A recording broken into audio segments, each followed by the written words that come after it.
Ja, klaversatsen til Tro på dig selv, hvor at jeg først viser verset, hvordan det skal spilles. Og vi har her på midten af vores klaver, der har vi vores nøglehul C. Den bliver vi på hele tiden med vores finger her. Så skal vi her bruge et A, og et F, og et G.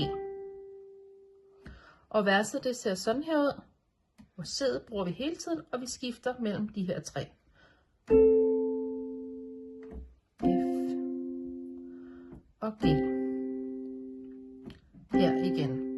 Sådan hedder 1, 2, 3, 4, 1, 2, 3, 4, 1, 2, 3, 4, 1, 2, 3, 4, 1, 2, 3, 4, 1, 2, 3, 4, 1, 2, 3, 4, 1, 2, 3, 4.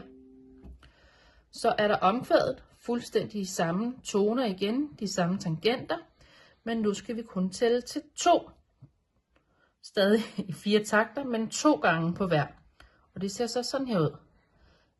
1, 2, 3, 4, 1, 2, 3, 4, 1, 2, 3, 4, 1, 2, 3, 4.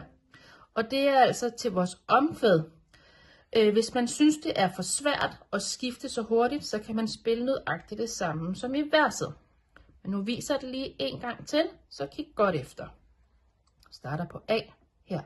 Og 1, 2, 3, 4, 1, 2, 3, 4, 1, 2, 3, 4, 1, 2, 3, 4. A, 2, 3, 4, F, 2, 3, 4, G, 2, 3, 4, G, 2, 3, 4.